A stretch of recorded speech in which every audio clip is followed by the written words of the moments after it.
नमस्ते विद्यार्थियों, मेरा नाम है डॉक्टर एस के अद्वितीय और मैं शुरू करने जा रही हूँ एक प्लेटफॉर्म बायोलॉजी स्टूडेंट्स के लिए, एक complete solution for class +1, +2 droppers और 13वीं नीट एंट्रेंस और any other medical entrance exam.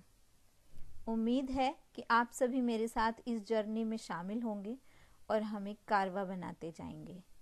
तो आज हम शुरुआत करेंगे बायोलॉजी के बेसिक से इंट्रोडक्शन के साथ। और पहला topic what is living being और लिविंग ऑर्गेनिजम्स। हम लिविंग बीइंग्स के कैरेक्टरिस्टिक को जानेंगे और डिफाइनिंग फीचर्स को भी।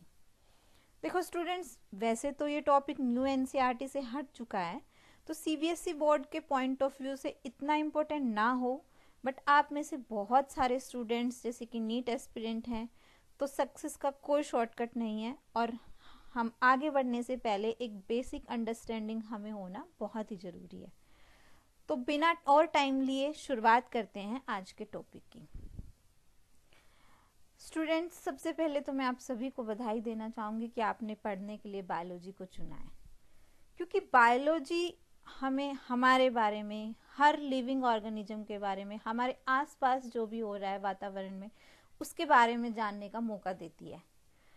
कितना वंडरफुल है ना ये लिविंग वर्ल्ड। हम इसको देखते हैं, कितने डिफरेंट और ब्रॉड तरह के इसमें स्पीशीज हैं, चाहे इसमें कोल्ड माउंटेन है, फॉरेस्ट हैं, ओशंस हैं, फ्रेश वाटर लेक हैं, डेजर्ट्स हैं, इवन हॉट स्प्रिंग तक में भी।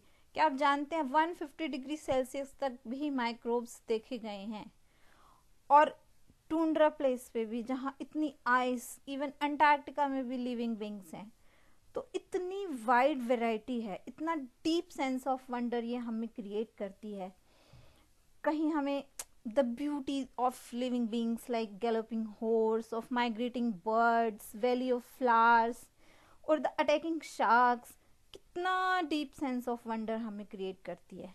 और ये सब जो लिविंग बीइंग्स, कहीं उनमें कन्फ्लिक्ट रहता है एनवायरनमेंट में, कहीं एक दूसरे को कोऑपरेट भी करते हैं। तो ये सब क्वेश्चन हमें, इसी क्वेश्चन के साथ हम आकर रुकते हैं कि व्हाट इंडीड इज लाइफ। और हम वैसे देखें तो फिर अपने आप में दो तरह के क्वेश्चन बनते हैं, एक टेक्निकल कि मतलब टेक्निकली लिविंग बीइंग क्या है, और दूसरा फिलोसफिकल टाइप हो जाता है। तो यहाँ बायोलॉजी में हम फिलोसफी पे नहीं जाएंगे, हम सिर्फ फोकस रहेंगे टेक्निकल वन पे as a scientist. So we shall try to attempt the answer what is life or means what is living being scientifically. तो स्टूडेंट्स, सबसे पहले हमारे पास क्वेश्चन है कि व्हाट इज बायोलॉजी, हम क्यों पढ़ते हैं biology. So biology is a branch of science that deals with living organisms and their vital processes. Okay, living organisms कोई भी, चाहे प्लांट्स हैं, एनिमल्स हैं, एनिमल्स में हम ह्यूमन बींग्स भी आ जाते हैं, या फिर कोई इनविजिबल माइक्रोब्स हैं, कोई भी ऑर्गेनिज्म जिसमें जान है, वो चल फिर सकता है, उन सब लिविंग बींग्स की स्टडी को बायोलॉजी कहते हैं। और मेनली देखो, इंग्लिश में जब हम कोई भी सब्जेक्ट पढ़ रहे हैं, या हिंदी में भी, मतलब किसी भी उसमें हम कोई सब्जेक्ट पढ़ रहे हैं, तो आपके सामने कोई शब्द आता है और वो थोड़ा कॉम्प्लेक्स दिख रहा है, अगर वो 2 भागों में डिवाइड हो सकता है तो उसको डिवाइड करो और फिर उनका मीनिंग जानोगे तो बहुत ईजी हो जाएगा अंडरस्टैंड करने के लिए। तो यहाँ भी बायोलॉजी मेनली 2 वर्ड से आ रहा है।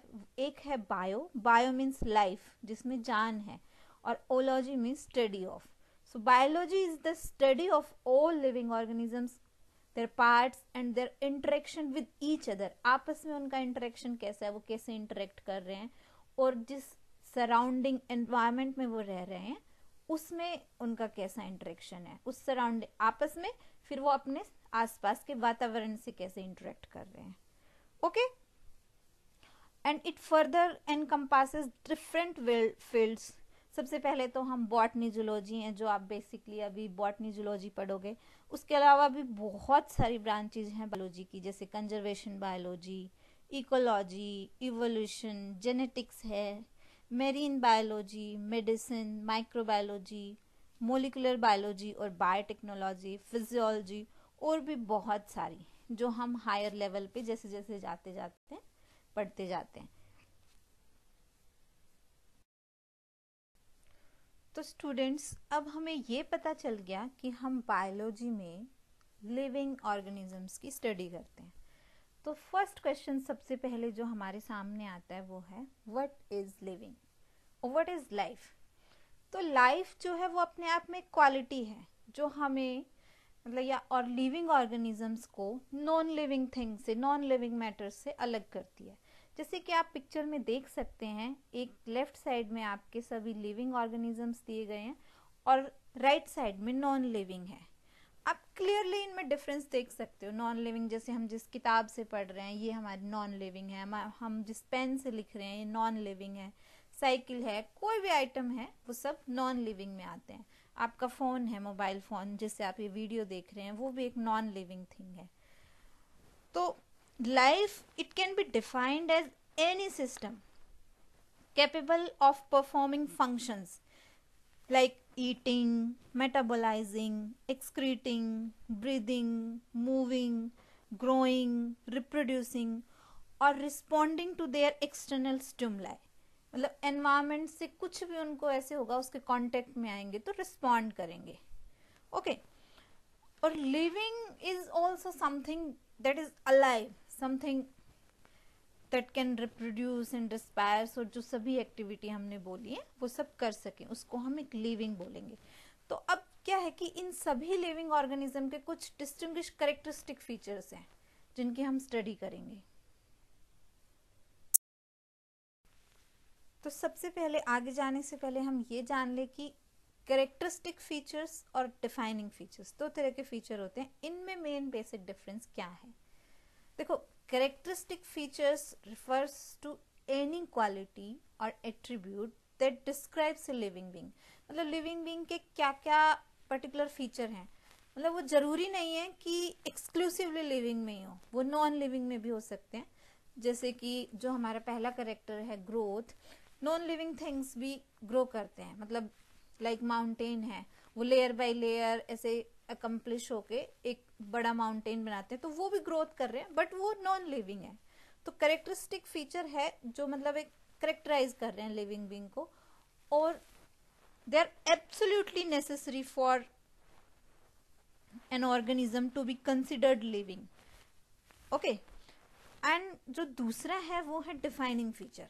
Defining feature are the essential and fundamental traits that distinctly identify something as alive, right? means ये essentially एक सबसेट है कैरेक्टरिस्टिक के जो एक्सक्लूसिवली लिविंग के हैं। मतलब ये नॉन लिविंग में डिफाइनिंग फीचर बिल्कुल नहीं मिलेंगे। जो कैरेक्टरिस्टिक फीचर हैं वो लिविंग और नॉन लिविंग दोनों के हो सकते हैं, लेकिन डिफाइनिंग फीचर है वो एक्सक्लूसिवली सिर्फ और सिर्फ लिविंग बीइंग्स ही शो करेंगे। तो ये हमें मेन डिफरेंस पता चल गया। ओके स्टूडेंट्स, अब हम एक एक करके उन सभी फीचर्स को पढ़ेंगे जो कि लिविंग थिंग्स के हैं, जो कि कैरेक्टरिस्टिक फीचर हैं डिफाइनिंग फीचर्स में। तो सबसे पहला जो फीचर है वो है ग्रोथ।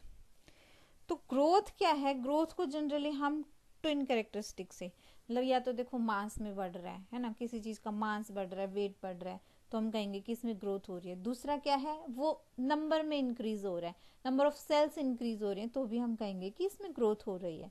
अब जैसे कि हम जानते हैं मल्टी सेलुलर ऑर्गेनिज्म है या हायर प्लांट्स हैं, एनिमल्स हैं, इनमें जो सेल डिवीजन है वो कंटिन्यूसली, प्लांट्स में specially continuously through out the life time होती रहती है। उसमें मतलब हाइट भी बढ़ जाएगी तो ब्रांचेज आती रहती हैं, न्यू लीव्स आती रहती हैं, तो उनमें सेल डिवीजन लाइफ टाइम।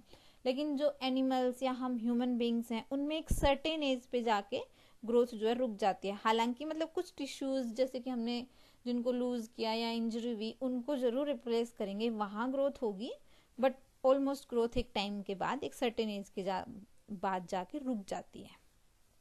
अब जो यूनिसेलुलर ऑर्गेनिजम्स हैं वो ग्रो करते हैं सेल डिवीजन से। हमने देखा होगा जो इन विट्रो कल्चर या टेस्ट ट्यूब में जो माइक्रोब्स ग्रो करते हैं वो 1 से 2 बनेंगे, 2 से 4, तो उनमें नंबर ऑफ सेल्स इंक्रीज होता है। उनकी ग्रोथ का मतलब नंबर ऑफ सेल्स इंक्रीज हो रहा है, वही होगा। हाँ, obviously number of cell increase हो रहा है तो मास भी बढ़ेगा। अब यहाँ पे एक नोट करने वाली बात क्या है, आपने देखा होगा कि कुछ नॉन लिविंग, हमने कहा कि या तो मास में इंक्रीज हो या नंबर ऑफ सेल में इंक्रीज हो तो हम कहेंगे ग्रोथ है। अब आपने देखा होगा अपने आसपास, जैसे माउंटेन्स हैं या सैंड माउंट्स हैं, बोल्डर्स हैं। अब माउंटेन है, वो एक एक लेयर करके उसके ऊपर एक्यूमुलेट होता जाता है और एक ह्यूज माउंटेन बनता जाता है। तो एक सिंगल पतली सी लेयर से एक बड़ा माउंटेन बनना ग्रोथ ही हुई ना। तो क्या हम उसे लिविंग कहेंगे? नहीं ना। तो ये नॉन लिविंग है। तो यहाँ पे एक नोट करने वाली बात क्या है कि ग्रोथ जो है कैरेक्टरिस्टिक फीचर्स है लिविंग का, लेकिन डिफाइनिंग फीचर नहीं है, मतलब एक्सक्लूसिवली लिविंग का नहीं है। नॉन लिविंग भी कई बार ग्रोथ शो कर देते हैं, ठीक है। अब जो दूसरा फीचर है वो है रिप्रोडक्शन। रिप्रोडक्शन हम सभी को पता है, ये एक प्रोसेस है जिससे कि ऑर्गेनिज्म अपने जैसा इंडिविजुअल प्रोड्यूस करता है, राइट। तो रिप्रोडक्शन अब दो तरह का हो सकता है, एक सेक्सुअल रिप्रोडक्शन और एसेक्सुअल रिप्रोडक्शन। हम रिप्रोडक्शन डिटेल में 12th क्लास में पढ़ेंगे, लेकिन अभी यहाँ पे हम जस्ट सिंपल सा समझ लेते हैं। जैसे कि अब जो प्लांट्स हैं या ह्यूमन बींग्स हैं, हायर ऑर्गेनिजम्स हैं, एनिमल्स हैं, वो अपने जैसा ऑर्गेनिज्म बनाने के लिए सेक्सुअल रिप्रोडक्शन से उनमें होता है। लेकिन अगर हम यूनिसेलुलर ऑर्गेनिज्म को देखें, जैसे कि बैक्टीरिया है या फंजाई है, फंजाई तो मल्टीसेलुलर होती है, एल्गी है, उनमें जो रिप्रोडक्शन है ये एम्बिगुअस टर्म आ जाती है। मतलब यहाँ पे ग्रोथ और रिप्रोडक्शन सेम ही टर्म है, हम अलग अलग नहीं कर सकते, क्योंकि इनमें नंबर ऑफ सेल्स ही इंक्रीज हो रहा है वहाँ पे रिप्रोडक्शन से, ठीक। जैसे लोअर ऑर्गेनिज्म में हाइड्रा और ईस्ट में वहाँ पे बडिंग से रिप्रोडक्शन होता है, उस पर एक छोटा सा ऐसे बड आ जाएगा, जैसे आपने अदरक वगैरह पे देखो छोटा सा बड, और फिर वो दोनों अलग होके दोनों अपने आप में पूरे पूरे ऑर्गेनिज्म बन जाएंगे। वहीं प्लेनेरिया या फ्लैटवॉर्म है, उनमें ट्रू रीजनरेशन, मतलब छोटा सा भी पार्ट कट गया तो दोनों पार्ट अपने आप में पूरे ऑर्गेनिज्म बन जाएंगे, राइट। तो यहाँ पे reproduction is synonymous with growth, right. और हो क्या रहा है, नंबर ऑफ सेल्स में इंक्रीज हो रहा है, ठीक है।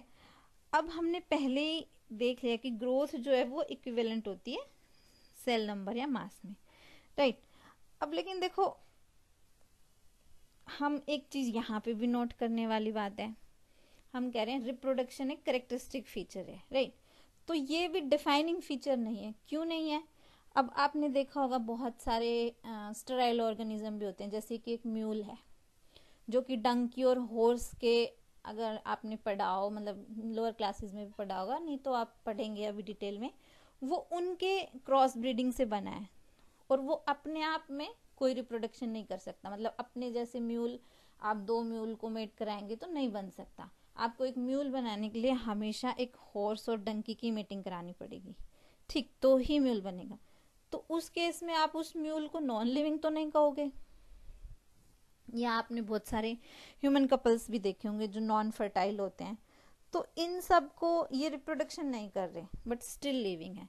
तो यहाँ से हमें पता चलता है कि जो रिप्रोडक्शन है वो भी कैरेक्टरिस्टिक फीचर है, डिफाइनिंग फीचर नहीं है, ठीक है। अब नेक्स्ट हम आते हैं मेटाबॉलिज्म पे। मेटाबॉलिज्म क्या है? हमारे शरीर में, मतलब कुछ भी हम रेस्पिरेशन कर रहे हैं, डाइजेशन कर रहे हैं, इन सब प्रोसेस को कंप्लीट करने के लिए हमारे शरीर में कंटिन्यूअसली बहुत सारी केमिकल रिएक्शंस एक साथ होती रहती हैं। और इन सब को ही मतलब मेटाबॉलिज्म को फर्दर दो शब्द में हम डिवाइड कर सकते हैं, मतलब दो तरह का हो सकता है, तो कैटाबॉलिज्म या एनाबॉलिज्म। कैटाबॉलिज्म होता है कि एक बड़े कंपाउंड से, कॉम्प्लेक्स कंपाउंड से टूट के दो बनना, और एनाबॉलिज्म में दो छोटे छोटे चीजों से मिलके कोई कंपाउंड बनना, उसको हम एनाबॉलिज्म बोलेंगे, ठीक है। तो अब यहाँ जो ये मेटाबॉलिज्म है, आपने देखा होगा कि ये नॉन लिविंग थिंग कोई मेटाबॉलिज्म शो नहीं कर सकते। अभी आपकी बुक है, चौक है, बोर्ड है, इनमें कोई मेटाबॉलिज्म नहीं हो रही, जैसे हैं ऐसे ही हैं।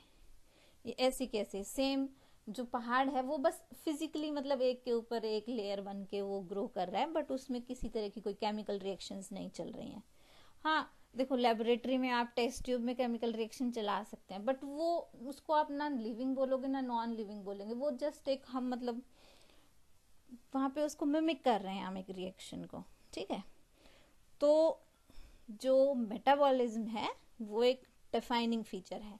नॉन लिविंग थिंग कभी भी मेटाबॉलिज्म शो नहीं करते, ओके। अब नेक्स्ट है cellular organism. Organization. Okay, cellular organization क्या है कि मतलब आपको पता है हमारे शरीर में बहुत सारे ऑर्गन काम कर रहे हैं, ये ऑर्गन बहुत सारे टिश्यूज से बने हैं, टिश्यूज बहुत सारी सेल्स से बने हैं। तो ये जो एक हायरार्की है, जैसे जैसे कॉम्प्लेक्सिटी बनी है चीज़ों के लिए, ये एक ऑर्गेनाइजेशन को हम इसको सेलुलर ऑर्गेनाइजेशन बोलते हैं। तो जो सेलुलर ऑर्गेनाइजेशन है ये भी एक डिफाइनिंग फीचर है, ये भी नॉन लिविंग थिंग्स कभी शो नहीं करते। अब जो लास्ट और सबसे मेन जो कैरेक्टरिस्टिक है लिविंग का, एक्सक्लूसिव है, ये भी डिफाइनिंग फीचर है, ये है कॉन्शियसनेस।